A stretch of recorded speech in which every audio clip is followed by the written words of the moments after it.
And welcome to ETF Edge, your go-to place for everything exchange-traded funds. I'm your host, Bob Pisani. Weight loss drugs are among the hottest investments on Wall Street, and of course, the ETF industry is pouncing with not one, but two weight loss ETFs coming this week. Let's talk with the guy running one of them, Dave Matzes from Roundhill.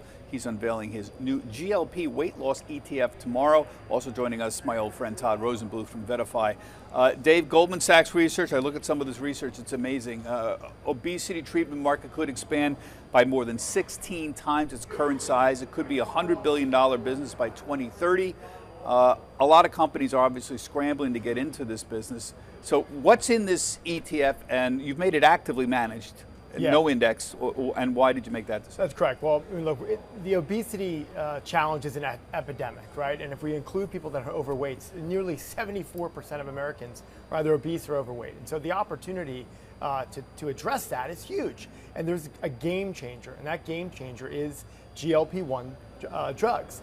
And we are, at Roundhill, with the launch of OZEM, focused on identifying the companies at the forefront of that. And the two big ones right now, and the market certainly has sniffed those out, is Lilly and Novo with drugs in market, but there are others coming. And so the ability to have active management to overweight the companies that are actually in market producing the drugs, and then go down the line to identify those that are in particular phases is powerful. And we're looking at what you're going to, again, these are launching tomorrow, so this is not even available yet, but Novo Nordisk and Lilly, the two winners, are 40% of the fund here, and we see some other ones there, Zealand, Innovent, and Chugai. I don't know Chugai, that's a Chinese firm, is yes. that right? Yeah.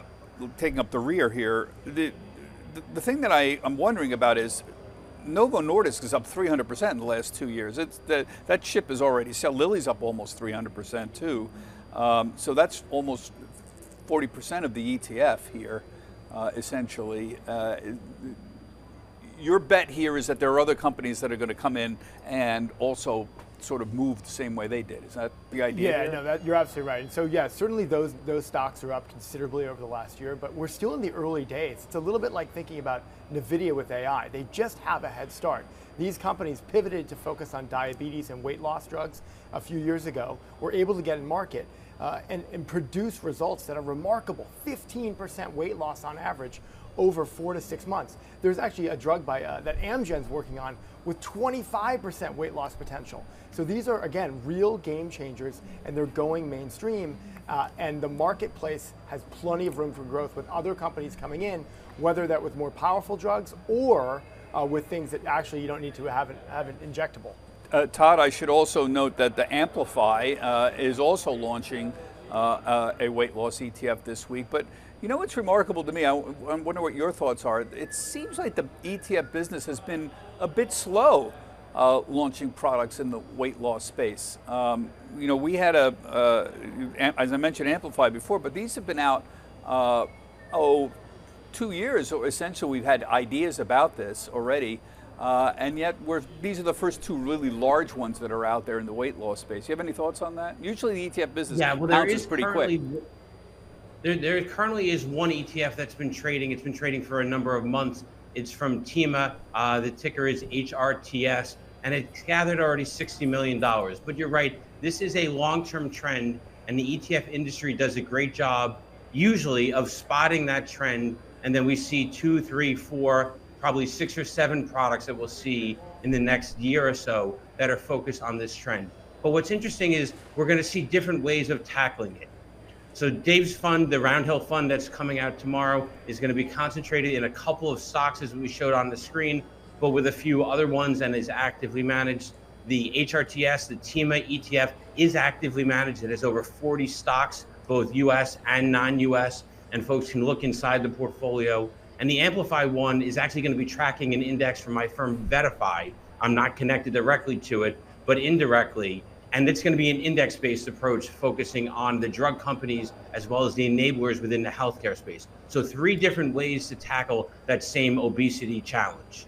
Yeah, this is a little bit to me sort of like what happened with pot ETFs and to a certain extent with crypto, in that there was an awful lot of interest, but there wasn't an awful lot necessarily to buy. Or is it a little different? The business is there. We can identify it. We know 2 big winners already. We're just not sure what, if any, winners there are going to be out there, right? Right. It's still early stages. And so the drug pipeline is still progressing. There's a number of companies that are in earlier stages of development. And then, as I mentioned, there are enablers. And so you can benefit from that with, at least from the Amplify one, of having enablers in the portfolio. And I'm confident Roundhill has that exposure and opportunity, as does the Tema one with active management. But yes, we are early stages. We'll find out who those winners are going to be in 3 to 5 years. And why people want to invest in thematic ETFs is if they have patience, they'll put a small slice of their broader portfolio into something like artificial intelligence or cannabis or cybersecurity or robotics, and hope that they get the benefits of diversification by having a handful of winners, not just one winner or potential loser.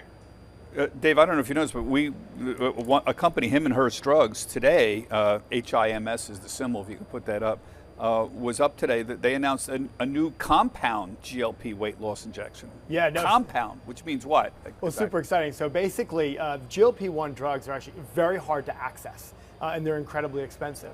And Hims is a company, basically offering kind of virtual healthcare, but getting into the drug space. Compounding pharmacy is where they kind of mix and match different chemicals to kind of create something similar to what you would get with an Ozempic or the like. And this is to I think some of our points. We are in early days. There's winners and losers are going to be determined. Certainly, we know who has drugs in market now. We know who's coming. But a company like Hims entering this space shows that there's a lot more to come. Yeah, this is a very good example where all of a sudden, I know what you call biosimilars, or what would you call them, where you're creating, you're mixing matching drugs, exactly. Essentially. Correct. And all of a sudden, look, the stock's up 30%. And this is not a stock we cover that much. It doesn't show up on our weekly list that often, but look at it up 30% today.